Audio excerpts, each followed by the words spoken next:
Oficialmente ya tenemos al equipo de ministros que va a acompañar a Francisco Sagasti en este gobierno de transición.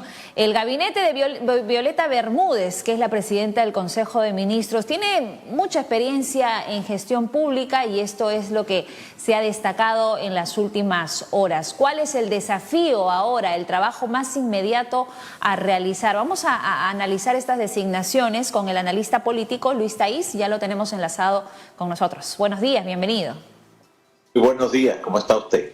Muy bien, bueno, para empezar, sus primeras impresiones sobre la conformación de este nuevo gabinete y el desafío que van a tener que encaminar de cara a entregar el gobierno el 28 de julio. Es un periodo bastante corto, pero las acciones son concretas e inmediatas. Urge atender varias necesidades ahora mismo, ¿no?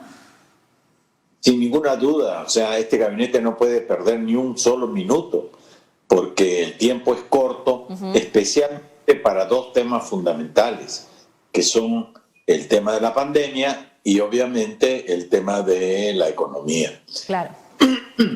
Entonces, el gabinete lo veo, pensé que iba a ser un gabinete un poco más, digamos, amplio, pero veo que hay mucha gente de ONGs, hay gente del gobierno de Vizcarra. Ajá. O sea, por ejemplo, el ministro de Transportes ha sido jefe de gabinete de Trujillo, de Edmer Trujillo, ha sido jefe de gabinete del último ministro de Vizcarra, Extremadoiro.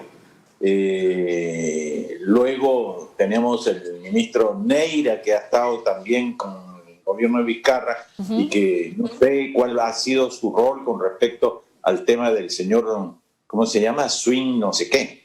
Richard Cisneros, sí. Exactamente. Entonces, luego también hay una ministra del Partido Morado y que con lazos en el diario La República, ¿no es cierto? Entonces yo creo que allí ha habido... luego se ha repetido a la doctora Masetti, que la verdad es que no resolvió los problemas en el año y tanto que estuvo entre la jefatura del Comité de Pandemia y el Ministerio de Salud.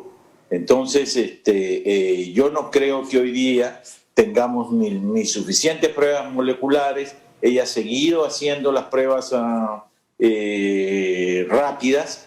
Yo no sé cuántas pruebas rápidas quedan o si el gobierno de Vizcarra ha seguido comprando pruebas rápidas en lugar de comprar pruebas moleculares, pero no se puede seguir haciendo, preparándonos para la segunda ola de la pandemia con pruebas rápidas.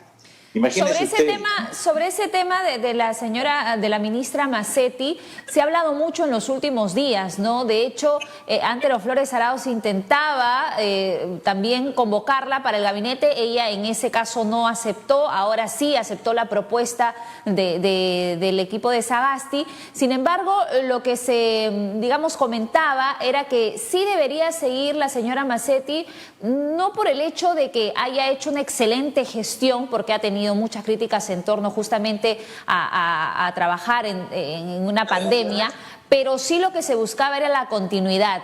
Y decían de que el riesgo era que convocara a un ministro nuevo. La mala continuidad no es nociva.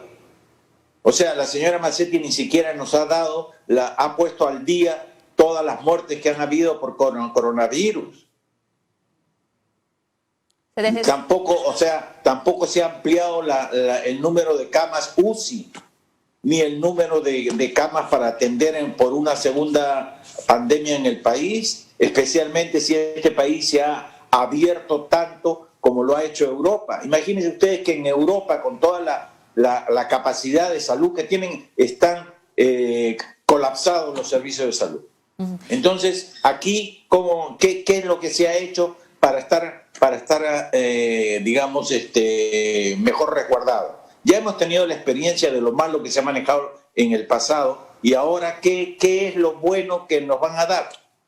Entonces yo creo que ahí no hay ninguna cosa. Imagínense usted, el ministro anterior, ¿cómo se llama el ministro anterior del gobierno de Merino?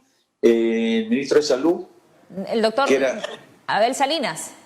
el doctor Abel Salinas, lo ¿Él sí le primero que parecía dijo una fue: figura idónea? compro todas las pruebas moleculares. Ajá. Y le quiero decir otra cosa. Aquí estamos haciendo 13.000 pruebas entre moleculares y rápidas al día. En Chile, con la mitad de la población, están haciendo 36.000 por día. Todas moleculares. Entonces vemos, ¿no es cierto?, que hay, pues, es más de lo mismo en el tema de salud. En el tema de economía, creo yo que igual don Mendoza, que fue viceministro en la época de Toledo, es una persona criteriosa. Ya. Yo lo tuve a él como representante del Ministerio de Economía en el CND, y yo creo que se va a ocupar del déficit fiscal, sin ninguna duda, porque el déficit fiscal es muy grande en el Perú hoy día. Tenemos una deuda ya de 15.000 millones que hizo la señorita Alba, y resulta que si usted le puso atención al discurso del señor Sagasti en el Congreso, dijo que necesitamos 30.000 millones de soles para financiar el presupuesto del año 2021.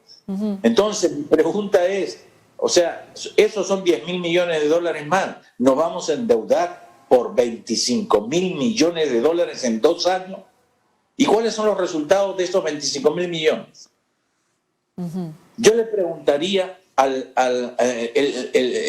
señor Sagasti, ¿no es cierto?, qué cosa va a hacer para preguntarle a los empresarios que han recibido gran cantidad de recursos de Reactiva Perú, qué tanto han crecido nuevamente sus empresas.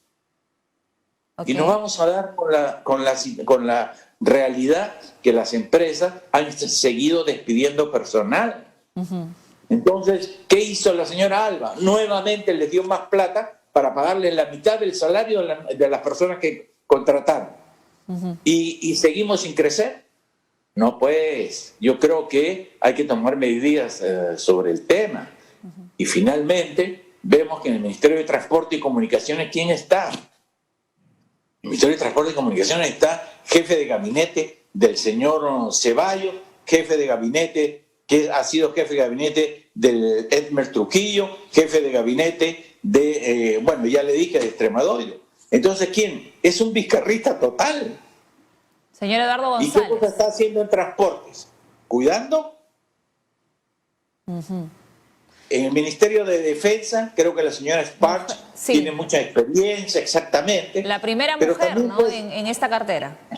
Claro, pero también ha trabajado, pues, en Graña y Montero en relaciones comunitarias, y ha trabajado también en la minera de Río Tinto, La Granja. Entonces, ¿cómo es la cosa? ¿Me explico? Ok, entonces ahora, yo creo que allí, pues, ¿cómo puedo el señor, ¿cómo se llama?, Sagasti, supervisar unas elecciones en las cuales todos nos sintamos tranquilos si no ha renunciado al Partido Morado, que según lo que dicen el día de ayer, se ha estado comentando, es que él podría seguir presentándose en la lista del señor Guzmán?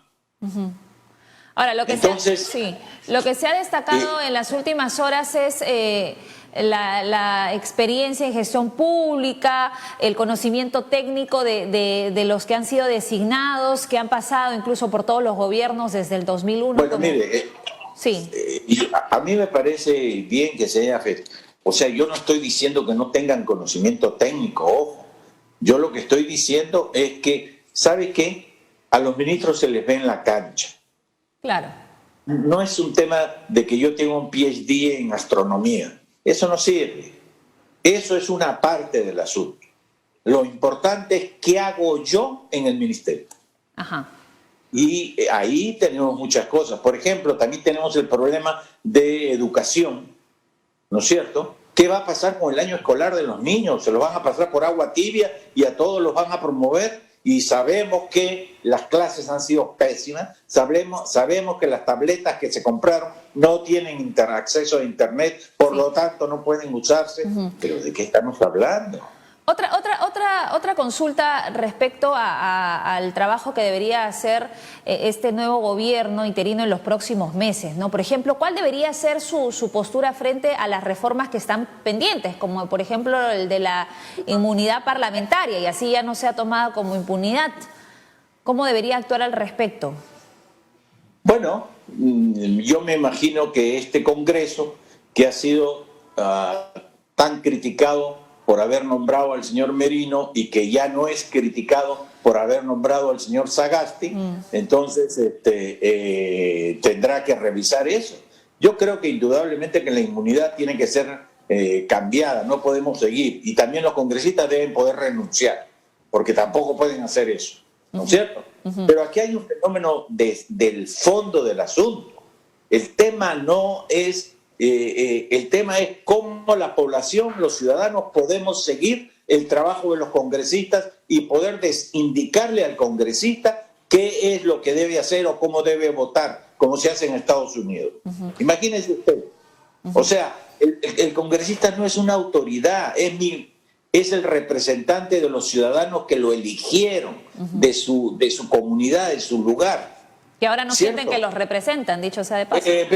Pero obviamente, porque no hay ninguna comunicación, o sea, se rompe totalmente la relación entre el congresista y la provincia a la cual representa. ¿Por qué? Porque no hay un sistema de comunicación para que el ciudadano le pueda decir al congresista, oiga, perdóneme, usted está ahí haciendo cosas que no debe. No estoy de acuerdo con usted. Eso no existe. Ahora, este gabinete... Y entonces eso es una manera de hacer que la ciudadanía participe más. La ciudadanía no puede estar participando solamente haciendo marchas, por favor.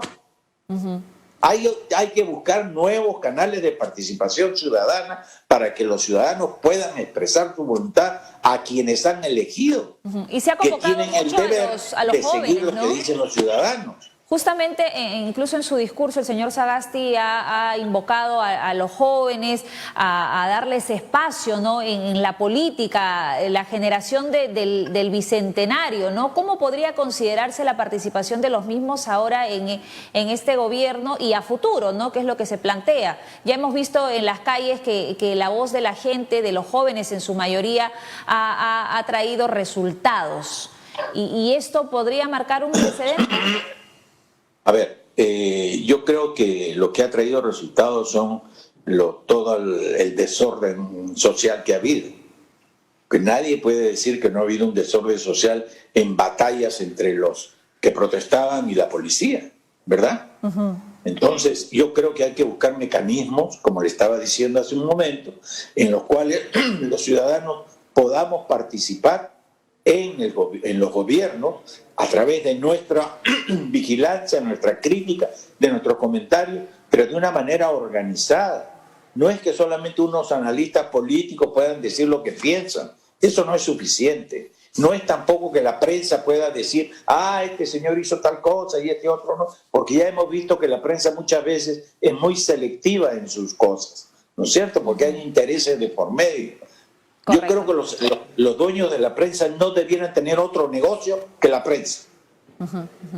Porque si no se prestan a otras cosas, ¿verdad? Correcto. Ahora, bueno, vamos a ver en la cancha cómo se van dando las cosas. Exactamente. De hecho, yo creo que estamos en actitud vigilante, ¿no? No solamente la prensa, sino en realidad la ciudadanía estamos al tanto y vamos a estar al tanto también de los primeros pronunciamientos de los ministros respecto a las primeras acciones a ejecutar, ¿no? Los primeros trabajos, cuáles son los retos, los desafíos, las prioridades que van a tener que atender. Le agradezco, el tiempo nos gana. Gracias por estar con nosotros. Será hasta la próxima. Buen día. Buen día.